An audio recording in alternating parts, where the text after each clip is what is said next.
Aldo Matze here. Welcome to my podcast, Shaping Your Journey. My guest, Steve Maxwell, is the biggest collector of rare and vintage instruments with historical significance. Such artists as Joe Morello, Gene Krupa, Buddy Rich, Charlie Watts, and many, many more. He has stores in Chicago and New York City and is selling these instruments worldwide. Very knowledgeable and a very interesting man. And remember to like and subscribe to the channel so you may receive new and upcoming episodes of Shaping Your Journey. Here is Steve Maxwell. Hello, Steve, and thank you so much for being on the podcast. Before we get into the story and your storyline and how you shaped your journey, please tell us, for those of you who may not know your way back history, like where did this start for you, the very beginning? Because you've got like all of these shops and all these instruments that are like magnificent. And I've been to at least to the shop in New York City, I remember, and you've got a whole story with instruments. I won't give it all away, but where did it start for you? Let's start from there in your journey. Yeah, it's an interesting thing, Aldo. And by the way, it's a great pleasure to be on. I enjoy this, and we haven't talked in a long while, so I'm glad to be able to do it. Thank you. For me, this started when I was very young, so about 12 years old.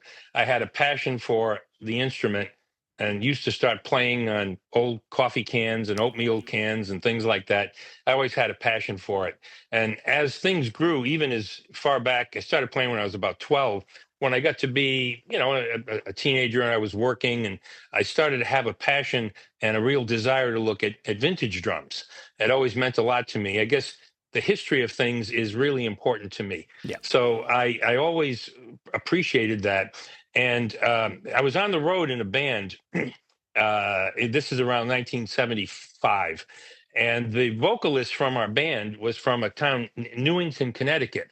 And in Newington, Connecticut, she said, hey, she knew I liked vintage drums. She said, there's this old guy. Now, it's an old guy. He was younger than me at this point, but you know what I mean? It's all relative. At that time, I'm like 21. This guy was probably 50. But she said, there's this old guy who's got a drum shop in town, and he's got all these old drums. So I said, what's his name? When you get back home, we were in Rhode Island. We lived in Rhode Island. So it wasn't that far from Connecticut. So I drive down to see this guy, and the guy was Charlie Donnelly. And for some people out there, that's a very familiar name. Charlie was a vintage drum expert. And people have to remember, younger people go, well, what's the big deal? Well, back then, you and I both know there was no internet. There was no online anything. You had drum catalogs, and you learned from people who came before you, the generation before you. They taught you, shared their knowledge. So I spent tons of time at Charlie Donnelly's place, and I collected things and started collecting things there, and it grew from that point forward. And even though I took a hiatus of about 32 years, if you want to call it, there was about 32 years when I did corporate work. But all the while I did the corporate work, for quite a while, I didn't do anything with drums.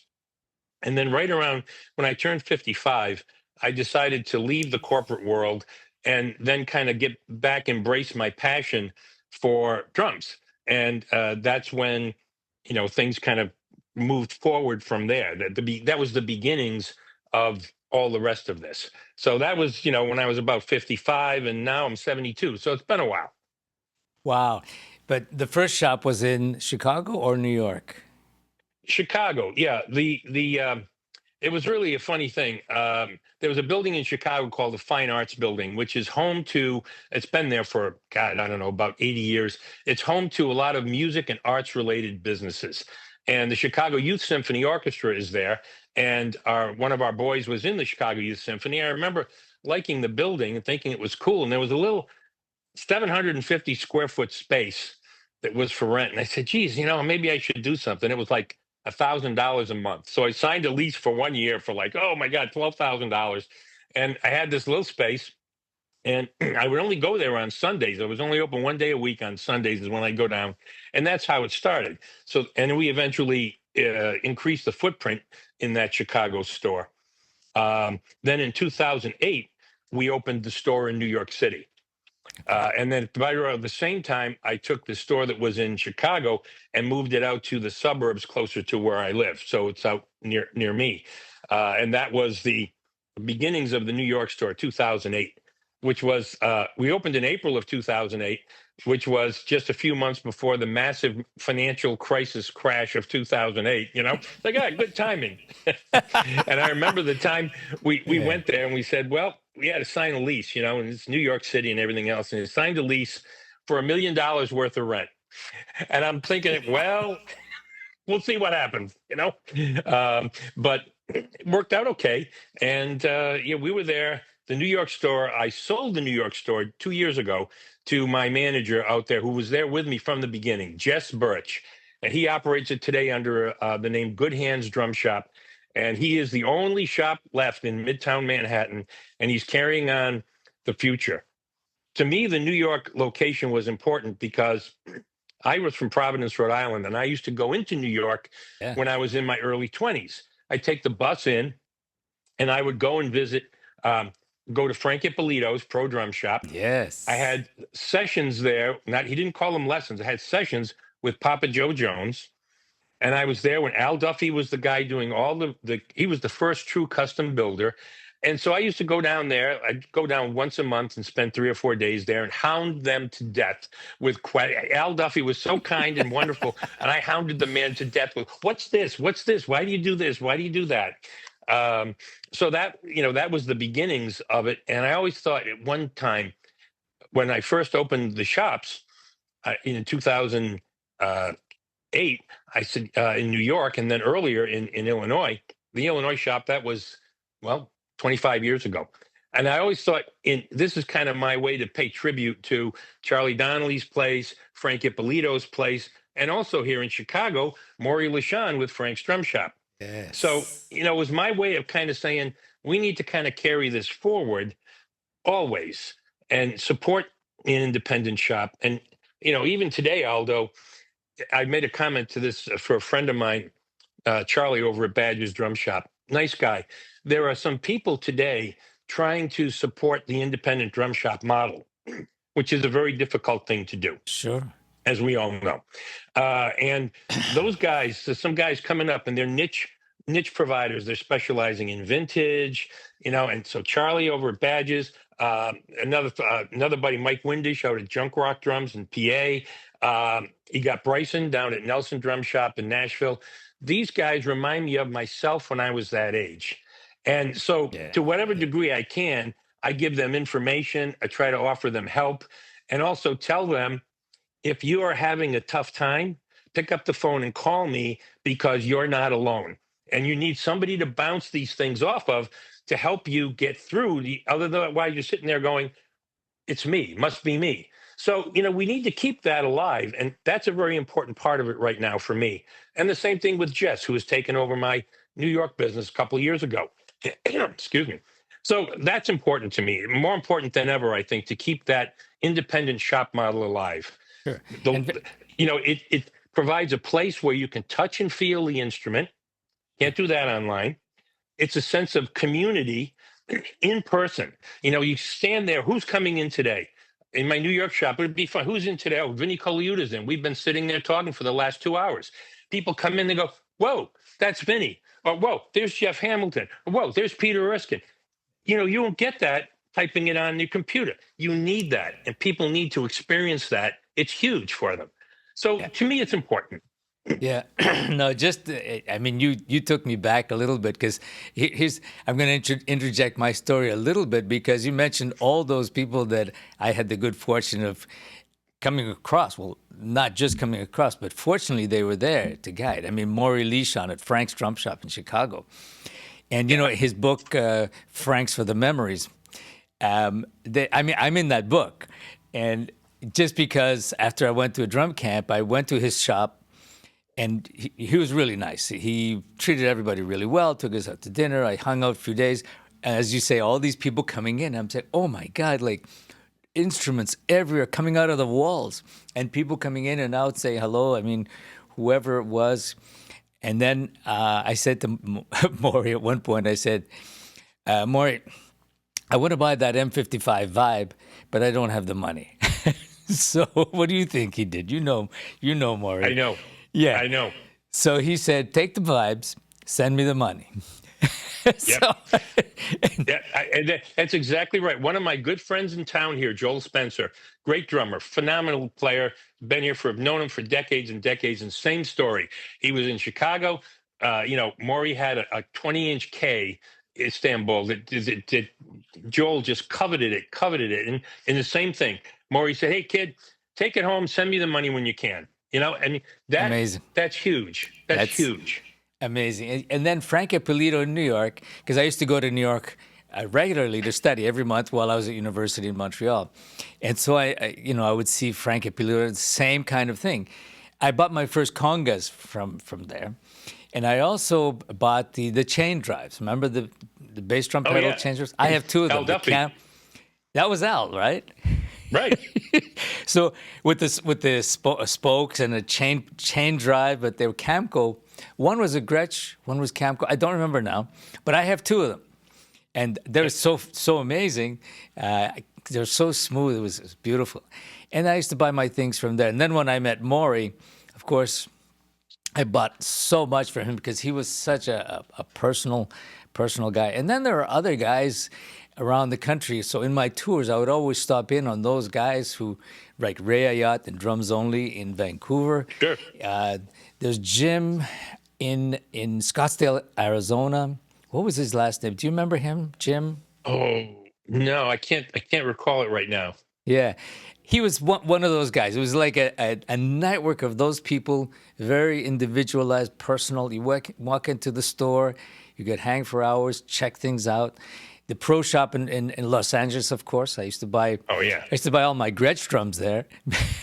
and my, Yeah. and now I mean but all along, then you have the personal touch. That's the color I want. And then I was playing Ludwig most of the time, and then I ended up playing Ludwig forever just because it was everywhere. And then the Ludwig Percussion Symposium really helped me out. I mean, the rest is history. But having those Right. guys that you can call upon, and thanks for doing that. I'm sure they appreciate because it's hanging on by threads these days. If you can have a shop, especially in New York, right? Oh yeah, New York is difficult. I mean, New York's a wonderful city, and all of that, no problem at all. But the cost of doing business there is extremely crazy. I mean, we went 2008, we opened there, and 2 years ago I sold it to Jess. But it's not an easy thing to do there. Yeah, And today rents are still crazy. So it's an uphill battle, yeah, but there's nobody else in the city of New York. I mean, yeah. Guitar Wow. Center, that location's gone. And besides, the big box stores, that's not what it's about. That's here's the stuff. If you want it, buy it. There's no people there that you can walk in and get advice from. It's just not the same thing. I used to say, that's like going to Walmart to buy your drums. It's like you don't do that. It's just It Walmart's it good for some things and ain't good for drums. And the yeah. big box shops, they it's not the same. It never was, and it's not the same. But there's a lot of difficulty now. The online model is helpful to everybody because everybody can offer product there, which means you can expand your base instead of just being local in your town. But by the same token, that makes extra competition. And what I've told the guys that are doing these startup shops now, what I've told them is based on my own experience. When I opened my shops, I wanted there to be a sense of differentiation. I do not want to carry the same thing as everybody else in a race to the bottom for what? Nothing. This guy will sell it for $50 less with free shipping and Mamba, and you have no differentiation. So to me, my shops we did a lot of vintage as my specialty, high-end custom with Craviotto, which I now own.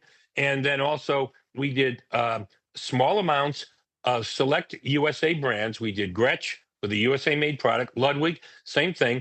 And then we also did differentiation within that. So there are certain finishes. There are about 8 different finishes at least that Gretsch only does for me. There's a couple that Ludwig only does for me. So, if you want a classic maple Ludwig kit, but you want it in rosemarine pearl, there's only one place you can get it. You Nice. can't go online and choose from 8 different ones and buy the cheapest one.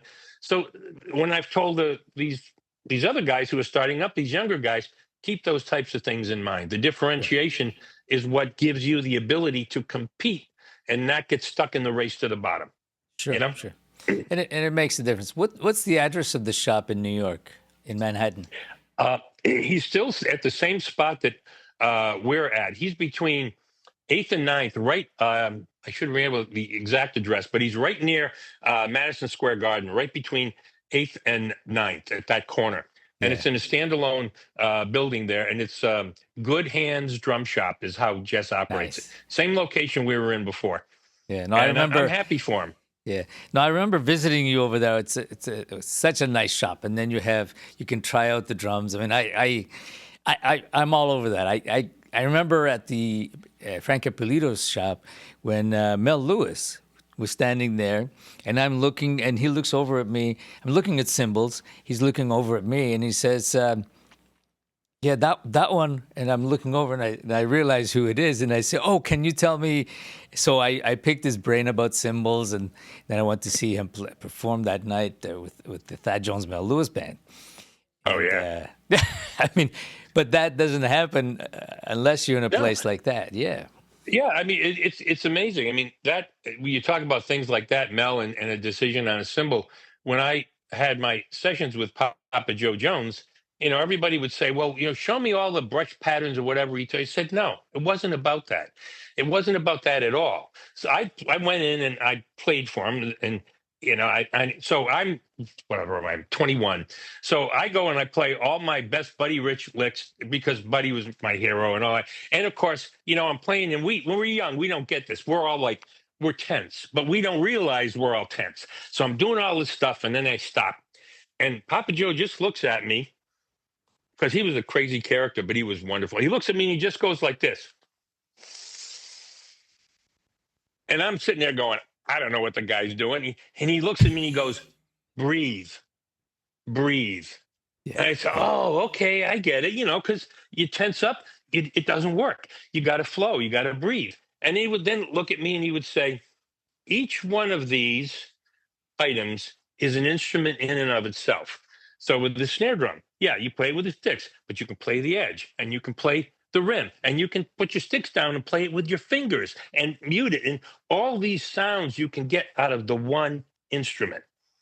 And he would look at me and he would say, your drum set, it's your dance partner. You don't beat up your dance partner. You dance with him.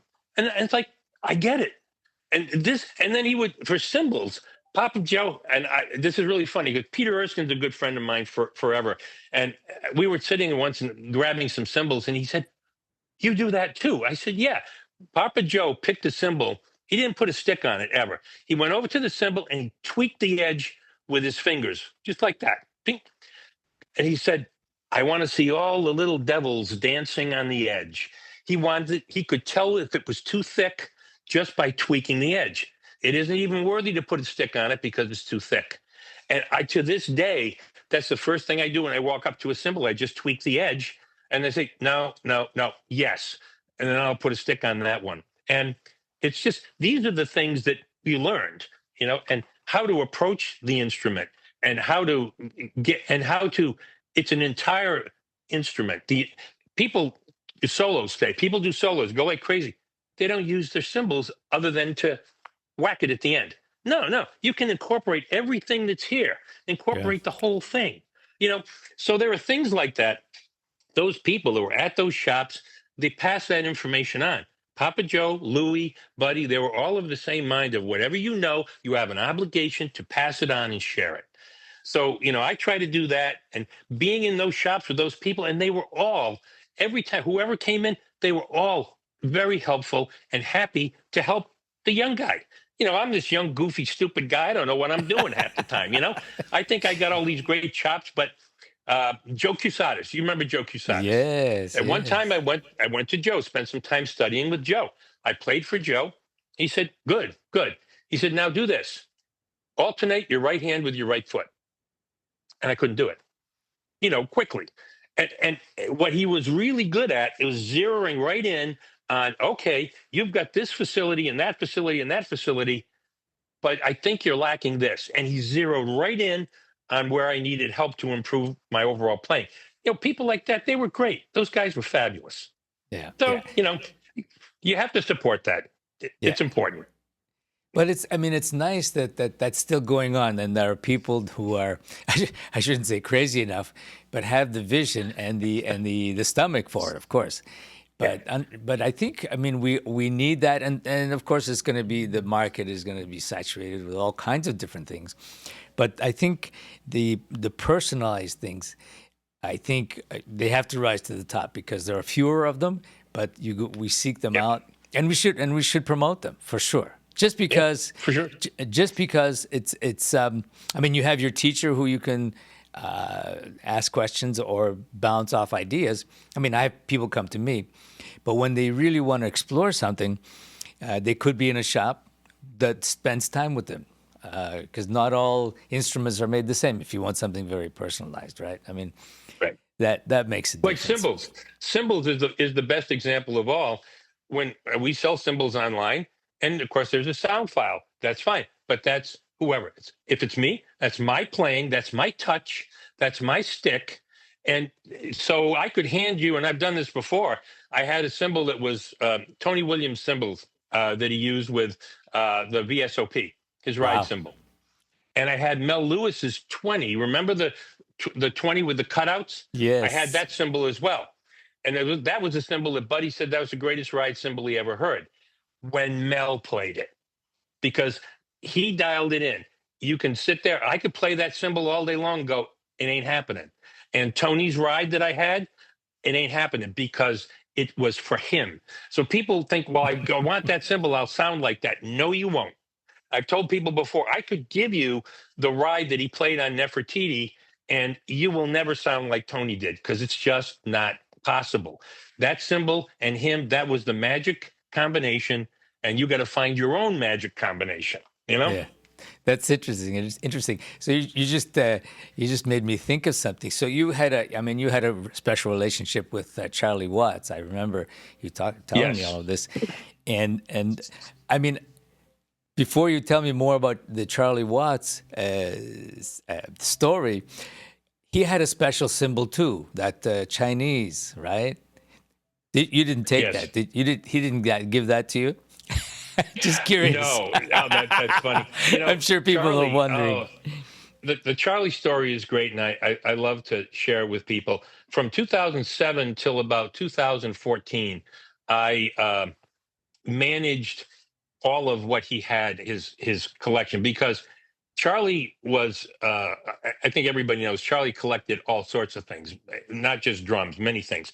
But when it came to drums, the things he wanted were the things that are associated with the players that he respected the most. So I sold him drums that belonged to Buddy, Louis Belson, Kenny Clark. I sold him Sonny Greer's Leedy kit that was used with Ellington, Wow. one of Mel Lewis's kits, on and on and on. And there were so many things. And Charlie was very, very enamored with certain people. I'm a big Sid Catlett. I sold him a set of cymbals that were big Sids. And he was an amazing guy. And his cymbals, he played an 18-inch UFIP flat ride as his primary ride with the Stones. And he Right. had a bunch of Chinas. And a lot of those Chinas, because, when I went to start this, I should back it up a little bit. In 2007, I went over to work on this stuff. I said, okay. And I walk into all the stuff is at a specific warehouse that like only 5 people get to go in. And everything's there. So you walk in there, and all the mixed stuff is meticulously organized, and Keith's stuff's meticulously organized. And downstairs, they've got all the wardrobe set. They've got a huge vault that looks like a bank vault. And inside that's every piece of audio and videotape for the last since forever. And you go upstairs to this other area where Charlie stuff is, and there's 400 boxes with nothing in order, just boxes. Just stacked one on top of the other. No Nice. clue what's in any of the boxes. Nothing. Just piles of stuff. And I literally spent 2 weeks, the first 2 weeks there, crawling around on the floor, pulling stuff down, go, what's this? What's this? At one point, I'm looking around, I'm crawling around on the floor, and I said to Charlie once, I said, Charlie, what happened to your first kit with the Stones? Not the Gretsch kit, the sky blue Ludwig kit, the 13, 16, 22. He said, oh, he said, I gave it to somebody a long time ago and they refinished it or something. And so, oh, okay. I'm crawling around on the floor and there's a box. It says, my first drum set. So I pull a box, I open the box. It's a 9x13 sky blue Ludwig. The next box is the floor tom. The next box is the bass drum. I got on the phone. I said, you got to come over here. You have to get somebody to drive him over because he didn't drive. I said, you're gonna get Steve, this another guy, to drive you over. And he walks in, he goes, oh, I thought it was gone. And he said to me, me dad bought that kit for me on hire credit. So that's literally the first kit he had, and his dad bought it for him on time, and he thought it was gone. I said, well, here it is. It's like a holy grail. It was just crazy. And the stuff was amazing. It was a great relationship, and I really enjoyed doing it. We actually were going to do a book, and I still have, it never got done. But what happened was I said to Charlie, look, you've got all this stuff. A lot of it came from me. So what if we did a coffee table book? So let's say, here's a picture. He bought Joe Morello's set that I helped Joe get back from the Brubeck people. Right. He bought that set. Okay, so we could say, you bought that set. Here's a picture of the set. Over here on the next page would be why you respected Joe so much. And then the next below that would be me telling a bit about the backstory, how I acquired the set and got it to you.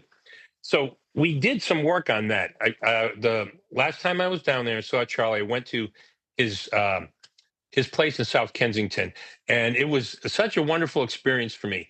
I took a cab over there, get out, go into his place. It's just me and him, and we go and sit in the kitchen, and I've got my little recorder on, and we're sitting there, we're drinking espresso, and it's nothing fancy, out of little chipped espresso cups. And I'm sitting there, and we start saying, Joe Morello, and I've got the tape running, and he starts talking to me, and I'm sitting there thinking, I could stay here for the rest of my life. I don't have to ever leave. And it was wonderful. And I've got several hours of tape on that one of these days I want to consolidate it together, send it to his granddaughter, Charlotte, and just say, here as a remembrance. And also, we ought to make that public in some way, not Sure. for money. I don't care about that, but we ought to make that public in some way so people can hear what he had to say. Because he wasn't only an aficionado of certain drummers. He was a jazz aficionado to the nth degree. So he'd talk about Bird, and he'd talk about Bill Evans, and he'd talk about, it was amazing. And I really treasured that relationship. It was great. And, I hope one day that collection, one thing we were talking about toward the end of my relationship there, around 2014, was to have that collection on display somewhere. If this is Buddy's kit, so let's put the kit on display. Let's have a kiosk with some examples of Buddy's playing and do the same for each kit. And I hope one of these days that comes to pass. I know Don McCauley, who was his tech starting around 2014 on, Don is trying to help the family with some of that. So maybe one day that'll happen. But it was a wonderful relationship, and he was a great guy. Nice. The interesting thing is, and many people don't know, those of us who do know, I mean, when it dawned on me, I wasn't originally a Stones fan. I was in the other camp, the Beatles fan, forever. And then I got, as time went on, I started understanding more Charlie Watts. And then his jazz background, I'm reading that he was spending time in New York, watching on 52nd Street, watching Bert. He was a fanatic of all of that. And I said, well, that doesn't make sense. How could you be a jazz fanatic of that level and play with the Rolling Stones? And you don't sound like a jazz drummer. But then if you listen closely, he's like right in between there. Like him and Ringo are the most underestimated. Well, underestimated. I think we've gone past that. Because I used to do a clinic explaining Ringo, because I got to play a lot of with a band that was doing his music, and I had to learn the part, so I had to transcribe, and I'm thinking, oh my God, this is not what it sounded originally. It's really powerful, and incredibly incredible drum compositions. And if you Right. change anything, it's like changing the words to a song. And then with Charlie, when I was started getting into what he was doing and analyzing, not hitting the hi hat with the snare drum, that whole thing, it just opened up a whole other world.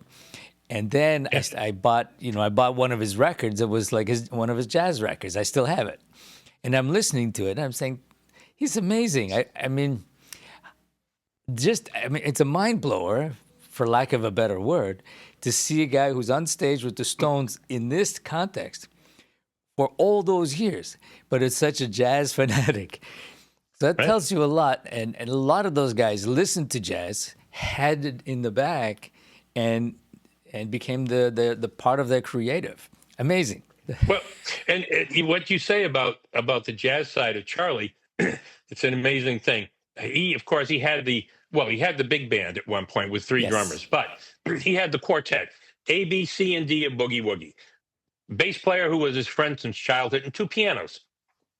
In 2012, which was the 50th anniversary year, Charlie called and he said, "Can you get me a set like my jazz set?" Because his personal jazz set's a 12, 14, 18 black uh, Gretsch 60s round badge kit with the snare. I said, well, yeah, but why? He said, well, I'm going to come to the U.S. and we're going to play in New York. And I'll say, okay, fine, I'll take care of you. So I got a kit. I had a kit exactly like that. So he used that. And he brought his cymbals with him. So he brought with him the 18-inch flat, a couple of the not the UFIP, a couple of the crash cymbals. He used Chinas. He used Wuhan Chinas, which, by the way, because it's so thin and cracked, in Charlie's stuff, there was a stack of at least 300 cracked Wuhan Chinas. One time I said, Charlie, you ought to sign all of these. We ought to sell them and give the money to charity because they were just sitting everywhere. But anyway, he also brought in a Zildjian ride with rivets in it, and of course the flat ride and his hi hats. So he set up he was playing at the Iridium in New York, and a little bit. And I said, well, what are you going to, I set the kit up and what are you going to do with your cymbals? Well, I don't know. I said, well, you can't leave them here in this club. I mean, it's like $500,000 worth of cymbals. I mean, you can't do that. So literally every night I packed up his cymbals and took them home with me because I lived not far from there. And then it's a funny story. We arranged for the chief of detectives for NYPD was a huge fan. So we arranged for Okay. him to meet Charlie, and we were talking, and I saw how it came up that I was bringing the cymbals back and forth. I was walking those cymbals from the Iridium Club down about 10 minutes to where I lived at the time. And the chief of detectives says, hold on a minute. And they arranged for NYPD to take me from the club back to my place every night with the cymbals, just to make sure I didn't get whacked over the head by somebody. But those cymbals, that ride, that 18 flat, that was sent to Zildjian countless times to try to replicate it. It's like an old UFIP. It's an 18-inch UFIP flat ride. It's nothing special in the world. You'd go, that's $100 cymbal, but he loved it. They couldn't replicate it. I actually took the cymbals once to my New York shop, was right around the corner from the Iridium, and we did a sound file of all those just to have it for future reference. But it was that was a fun gig. I mean, he had a great time playing. And one night he was playing, and I said, "Oh, I said, you know who's here tonight?" He said, "Who?" I said, "Roy Haynes." And he No. literally said, "This is close. I'll get you." He said, "Bloody hell, I'll have to play good tonight." But literally, Roy came to hear him, and Charlie was like paranoid. So I'm like, I can't play in front of Roy. But Charlie played, and he had the biggest grin on his face the whole week that he was at the Iridium. Every show, he was happy as could be. It was a wonderful thing to see. He loved it. Nice, nice. Yeah, and it's nice someone like that who's, that famous, who did so much to the world of music, but also had his feet on the ground, and he was such a gentleman. I unfortunately never met him, but I I came close to seeing the Stones when they went to Havana, and I was there for several weeks. I was there when Obama was there, and then it got so crazy. I got invited to see the concert, and then I said, it was really intense those several weeks because it was one week after the other. And so I decided not to go. I was super tired, and I had other things that I had to do here, so I missed it. But they said, Aldo, you should have come. We had backstage passes. We had it all set up. So I came that close. Oh well. It's funny. Charlie was very private person, of course, and Yes. not one for big, big to dos, parties, or anything like that. He wasn't a big Yes. fan of any of that. I remember when the Stones did the Crossfire Hurricane film that was debuted in New York in 2012, right around the time they were going to do that 50th anniversary tour, and so there was a big after party after the film debuted, and so myself and Jess Birch from the New York shop went over to the after party, and knowing what Charlie was like, I'm sitting there saying to Jess, he ain't gonna make it, I guarantee. And so later on, a little later on, I see a fellow come in, Dale, who was Charlie's bodyguard at the time. And I looked at Dale and I said, he's not here, right? He said, nope. He said, we got up as far as the elevator door opened. He said to me, I can't do this. I'm going back to the hotel. He said to Dale, you look after Charlotte. Because his granddaughter Charlotte was in town. And at that time, I think she was only about 17 years old, wanted to make sure that she was okay. But that was Right. it. Parties, nah. Even when you went backstage to meet him, now I knew him, so it was easier, but he was not comfortable around large crowds or even around people he didn't know. He just liked to be left alone. Yeah. But he Yeah. was a sweet guy and a funny guy. Yeah. Yeah. And such a gentleman, I understand. Yeah. Well, it's great to have those people in our lives, and also to have made such timeless music too, which is Sure. amazing. Yeah. And it's nice to see that. I mean, I don't think.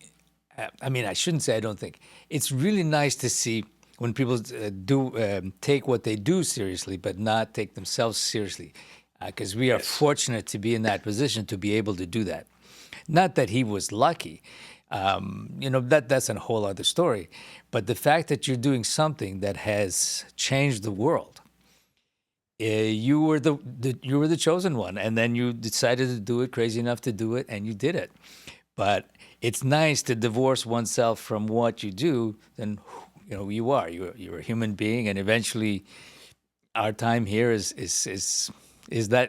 really short, and Yep.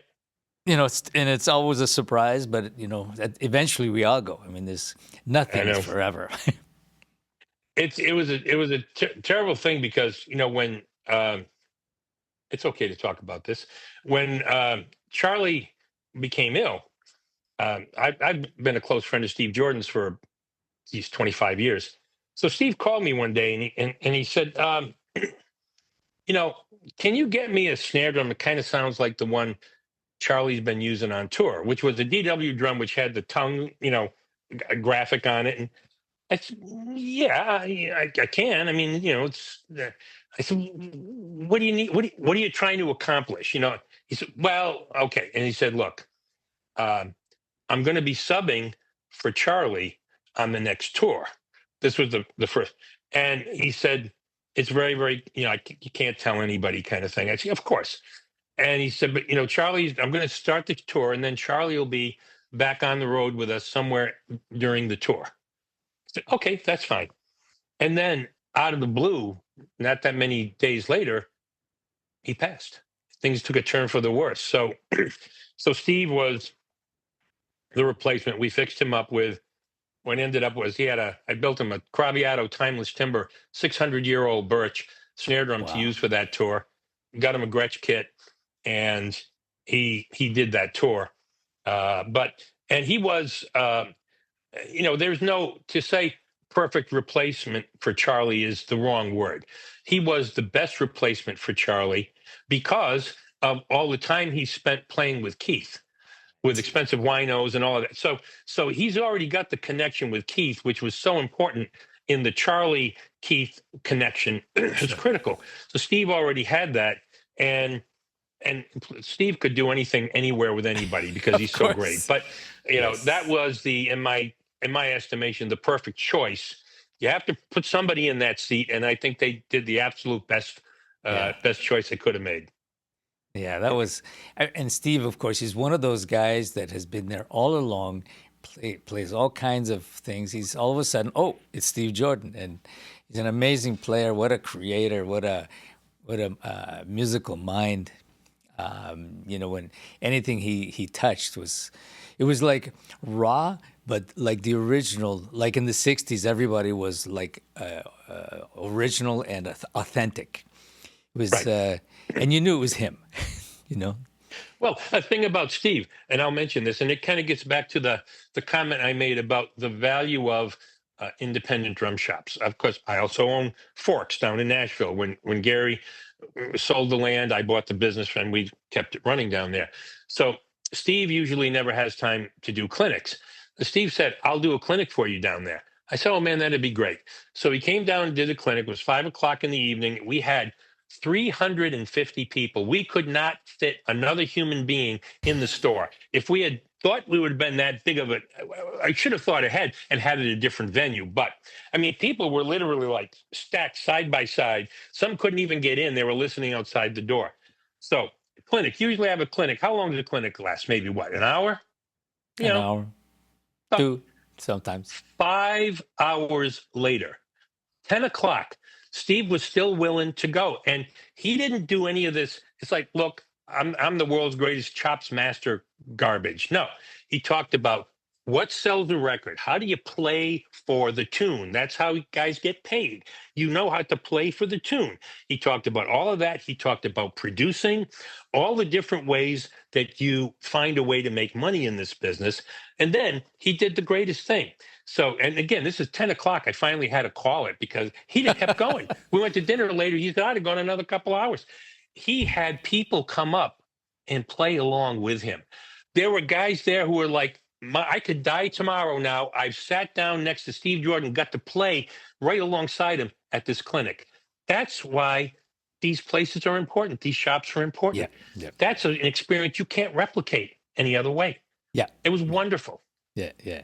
Well, it's great that Steve does that, and I mean, there are people like him who I remember when we had people like Jimmy Cobb, right? Jimmy Oh, Cobb, yeah. who I had to convince him to come to COSA to do the camp, right, the workshop in Vermont.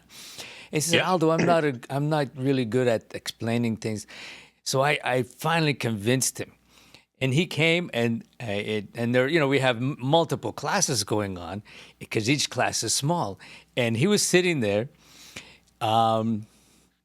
with about 10 people in the class because we'd have 5 classes a day, all of that. And I'm sitting there. I said, no, I'll help you out.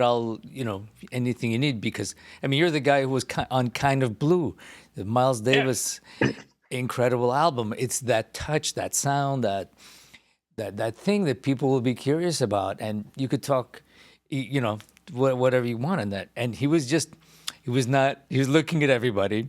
So then I had to break the ice. I said, talk about In Kind of Blue.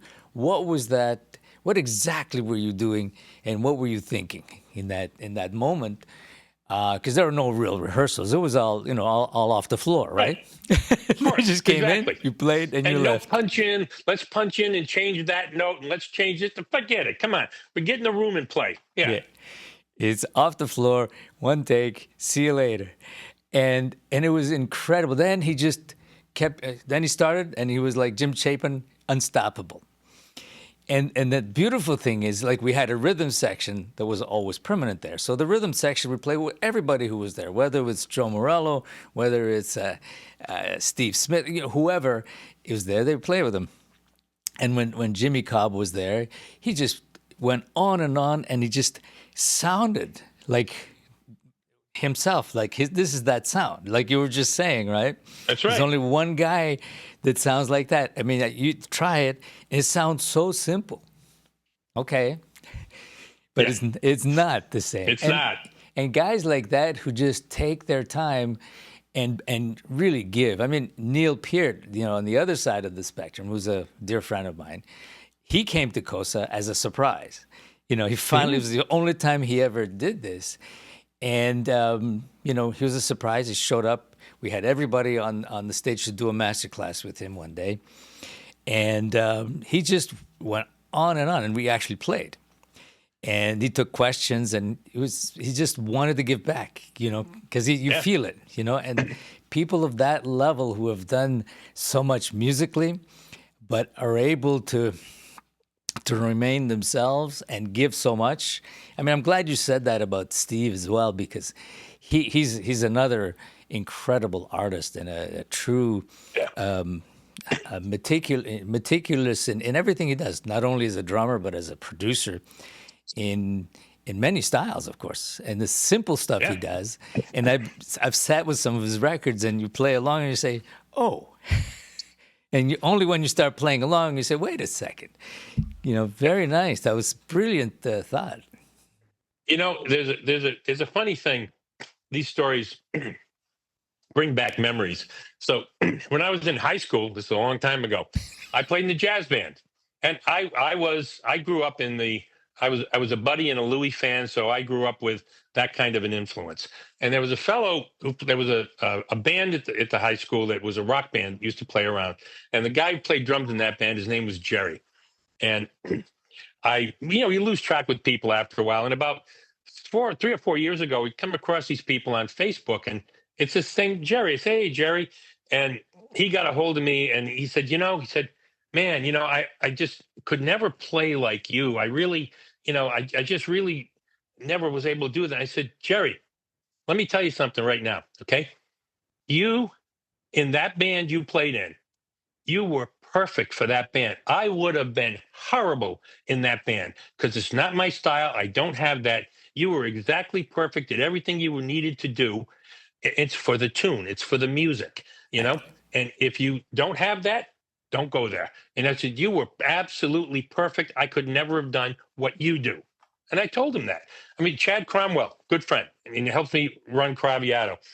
Chad and I were sitting in a studio. We brought a Craviotto set to Addiction Studios down there to do a video.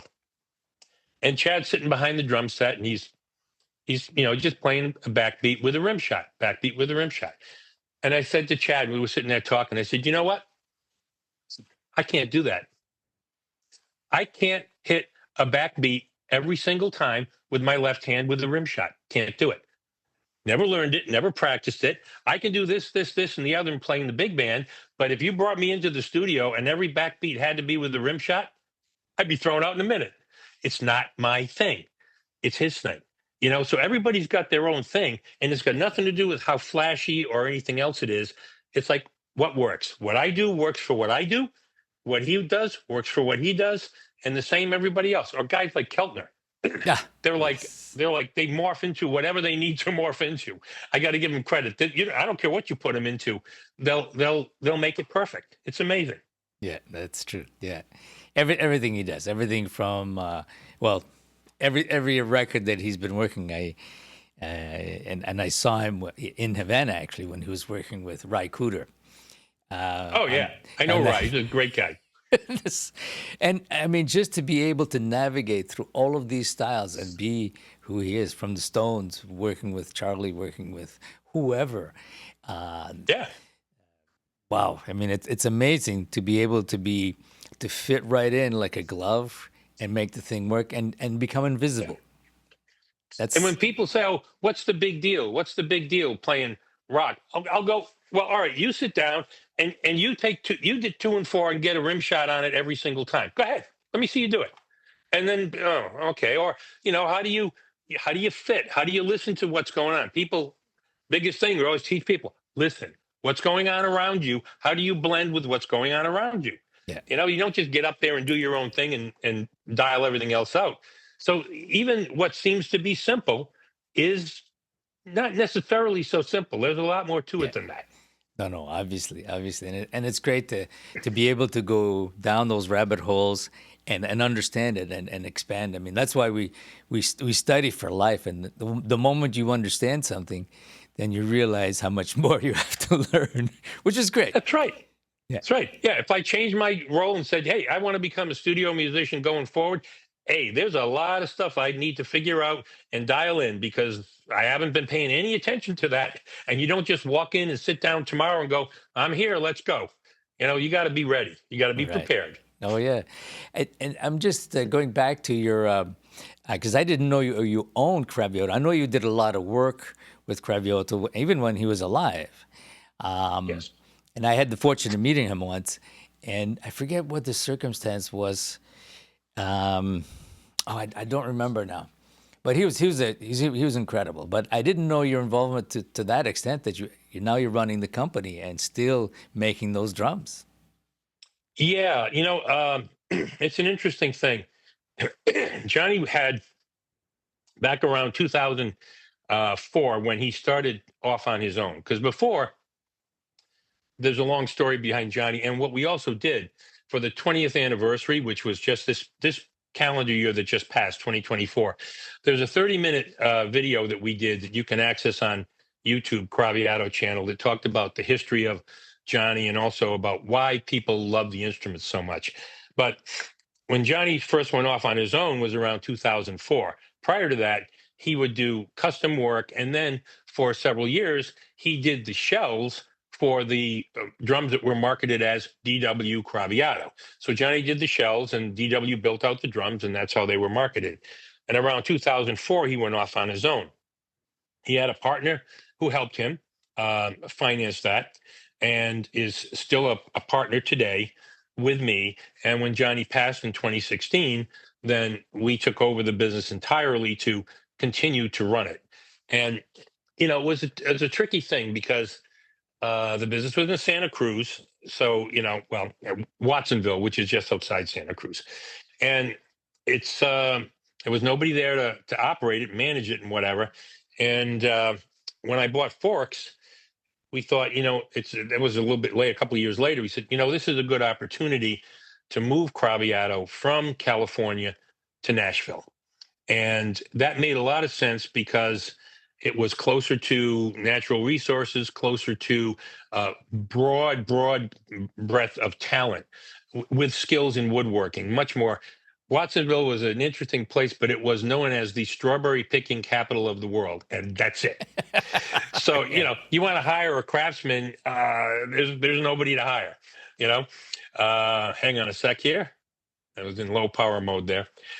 So we had to, accommodate that. We moved it to Nashville, and it's been very good. And we have a very dedicated team of people there, good people that are keeping that legacy alive, which is the important thing. It's got to be kept alive, and the quality of the workmanship coming out of there is great. Johnny would be proud, and it's a labor of love. It's not anything. You don't get into that kind of business to get rich. We said the easiest thing when Johnny passed. Elizabeth and I talked about this, our other partner, and said the easiest thing to do would be to just shut it down and say, it's been a good run, we're done. But then it's gone. I said, it's too special to be gone. You can't just let this die and go away. We have to keep it going. So we committed to that, and, we did. We moved it to Nashville. I bought Forks in 2018.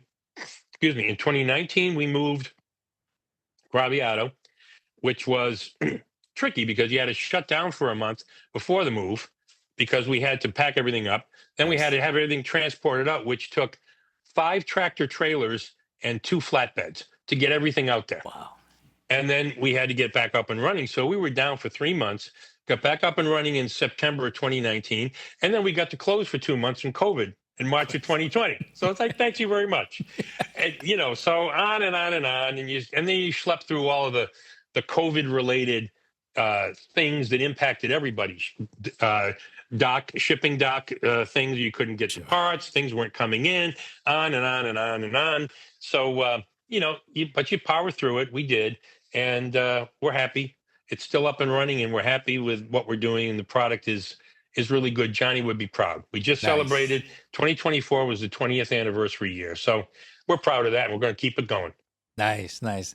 I mean, it's all about continuity, and when something is good, Absolutely. it should be kept on as much as we can. I mean, that's and doing great stuff, and Yeah. and also, do you find people are seeking out these specialty drums or these special sounds? I mean, I know I'm a maniac in certain things, and I have to have certain sounds or certain because it affects Yeah. my playing. If I play a set of drums that I just don't fit me, it's like a pair of pants that don't fit, or a shirt that doesn't fit, or it Right. doesn't feel right. And Aldo, I'm moving right now because I'm going to plug into my power supply so that I don't lose you. So Yay! hang on one second. Yeah, Yeah, we can't be lost here. All good, right. There we go. We're plugged in. Let me get on the seat here. Dial myself in. All right. beautiful. There we go. Okay. So, yeah, it's an interesting thing. Uh, there are so many wonderful, great drums in the market today. Okay. I'm a huge Gretsch fan, Ludwig fan. There's great stuff. Sonar makes great stuff. Everybody makes great stuff. But there's a difference when you start talking about solid steam bent drums. There's a tremendous difference. And whether it's the snare drum or the whole drum set.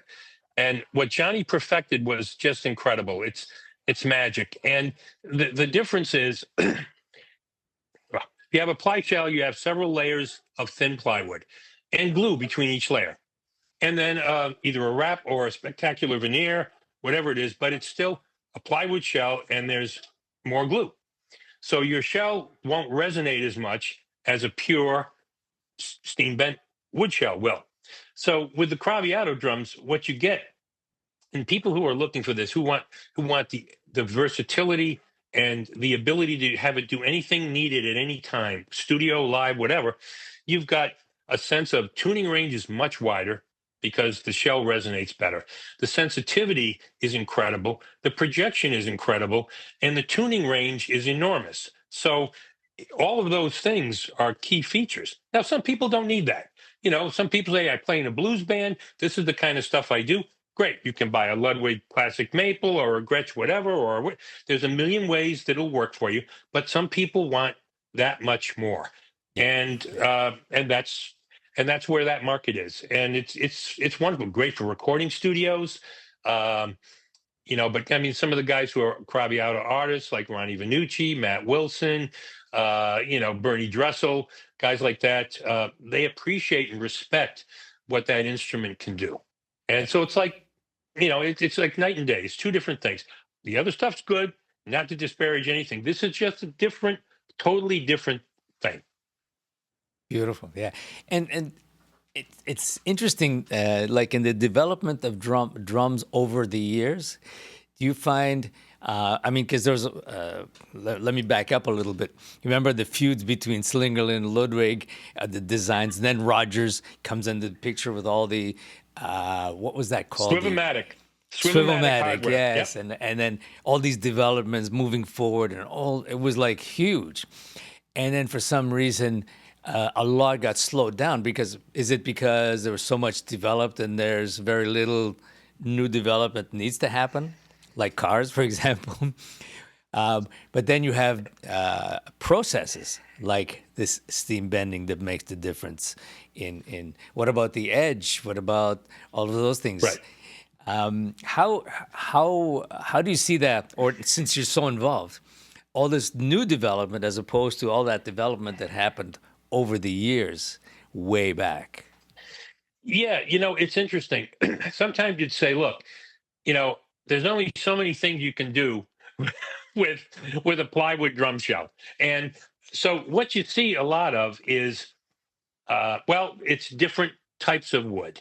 Okay, so maybe it's maple gum wood, or so this is birch and walnut or whatever. So you can do and different woods will have different tonal characteristics. Like if we look at in the Craviotto set, maple and cherry are going to be a higher fundamental, pitch. They're harder.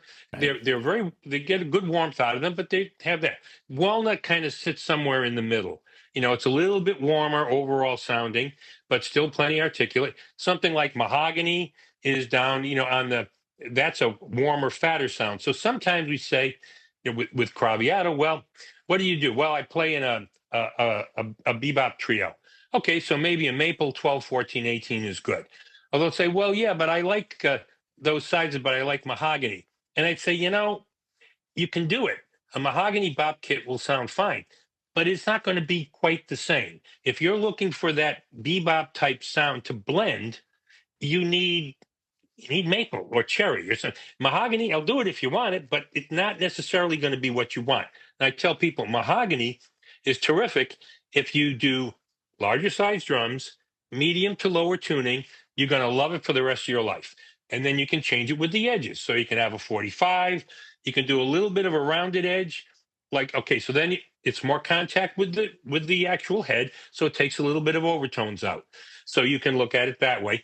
Or you can do baseball bat edge, rounded top, rounded bottom, like in the old Ludwig and Slingerland days. Medium to low tunings, that's good. High tunings with that much wood touching the head, not necessarily what you want because it's not going to project the same. It's a natural muffler. So with some of the other kits that you see, the plywood kits, you see people trying to do different combinations of different species of wood, and that's fine.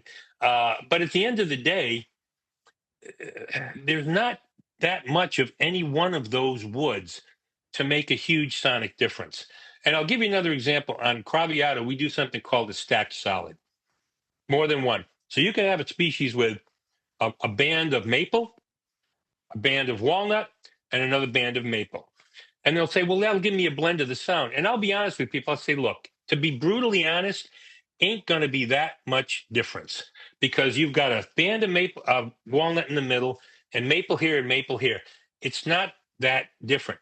You want it to be a little more of a hybrid, then get half the shell in maple, half the shell in mahogany, and then, yeah, you've got a little bit more of a hybrid.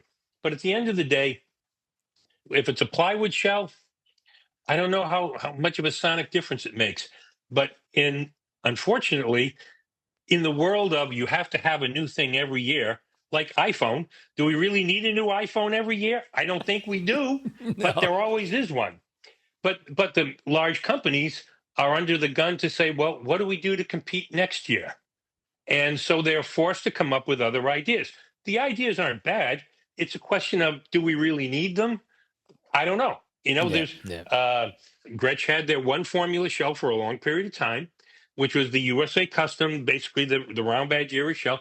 Then they went and they did the Broadcaster, which is like the 50s era shell, the 3-ply, and they did the Brooklyn. And, that's enough. The other stuff, the import stuff, I'm discounting for the moment. But, I don't think we have to reinvent the wheel all the time. There's a lot of really good stuff out there. But the manufacturers sometimes feel forced. If I don't come up with something new, people will think I'm going south and I'm not relevant anymore. So right. The marketing part of it is a little tricky, Of course. Then we're stuck with that because the question is, okay, what else do you have? No, what do you got? What else do you got? It's like we've been doing this for years. And it's great. It's like, well, all right, so here's a different color. Or here's a different, at some point, there's only so much you can do, Yeah. No, that's interesting. But moving forward, I mean, I know you've been getting into all of these projects. Are you expanding these projects and moving forward, and anything spectacular in your mind? It's interesting, Aldo. About 4 or 5 years ago, my wife and I, because all the families in the business, my wife does the back end for all of the operations, and both of our sons are involved. I started thinking, we need to have some sort of a transition plan here because, I don't want to run I had 4 businesses. I had the Illinois shop, the New York shop, Forks, and Craviotto. And, at some point you got to say, I want to keep my hand in it, but I don't want to run 4 businesses for the rest of my life, which is why I sold the New York shop to Jess Birch a couple of years ago. And so now we have, Craviotto and Forks and my Illinois shop.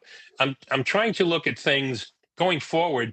I'm trying to focus more of my time on Craviotto. We have a number of strategic initiatives that we're working on there for the future, which I think will be great. I can't talk about those just yet. And my Illinois store, I'm working on I'm going to shift that mix a little bit there. I'm working with a fellow who's a friend of mine who has a very good auction business. And I was going to start an auction business of my own. And I said, that doesn't really make any sense to try to build a client list that large on your own. My friend, he runs Rockhurst Auctions, and he's right here in Illinois. And he does rock and roll memorabilia. Also, he was curator for Graceland for 9 years. So Wow. he's huge with Elvis memorabilia. He's got a client list of over 25,000 people. And so we're going to be developing the relationship there for some of the special kits that we have. I'm going to be more focused on the special vintage kits, whether it's just pristine examples of very rare items or items owned by people of prominence that we want to sell, and do that through the auction site, and try to just kind of settle things back a little bit. So there's projects going on, but I have trimmed down. I had a bunch of other projects. I had a cymbal line of my own that was going on for a while. I had a drumstick line. And after a while, I said, I don't need to do that. I don't need to do this. Let's dial it down so that it's manageable and enjoyable, not that you're doing so much stuff that you're driving yourself crazy. So the projects are a little, you know what that can be like. The Oh, projects are a little yes. less, and I want to spend more time uh, playing, performing as well. So, it's time to rebalance, Nice, like nice. rebalancing the portfolio. Yeah, yeah, yeah. No, no, no. I mean, for as long as I've known you, you've always been, you've had a very huge vision. I mean, you're a visionary to begin with, but you're always out there pushing the envelope. And I always enjoy speaking with you about this. And it's always like, how can we do this better? How can we do this? And it's always, it's like that. There's a series where Max, the head doctor, always says, "How can I help?" I love that's my guy. Also, I said, now I'm seeing myself here. And and after a while, I mean, certain appetites change, certain things Oh, sure. that you want to focus better. So it's normal. So, I mean, you've been doing such Yeah. great things all along, and I respect you for doing and continuing as long as we can. And then guide the As people more. who are coming up and say, here's what you should do, here's what we believe in. As we all should, And, we and help.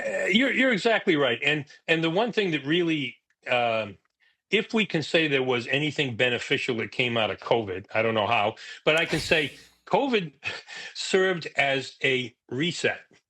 It said, okay, it's a reset button.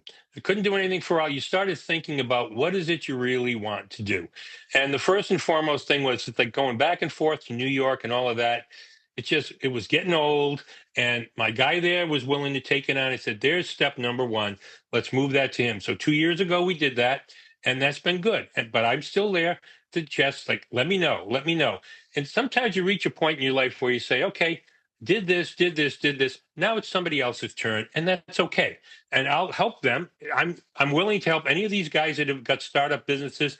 If they call me up, I'll help them any way I can because I've been there. I know what they're dealing with, and I'm happy to help.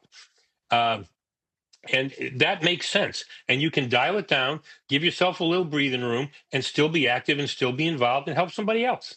Sure. Sharing the wisdom. And that's huge. That is huge, It, Steve. And I want to thank you for that. And I also want to thank you for taking the time. I know how busy you are. We've been trying to get this together for a while. So Oh, finally. yeah, I really apologize. It was nuts. The last few times we've been trying to do this, it was just totally nuts. So I'm glad we finally worked it out. Yeah. Well, I'm known for I never give up. And I said, it's going to happen. We'll just let it sit there. And when it's ready, and then you said, oh, there it is. Yes. We're good. But thank you so much for taking the time to do this, and I appreciate it. And I'm sure it has offered some inspiration to our listeners and viewers. But as I always say, Steve, to be continued.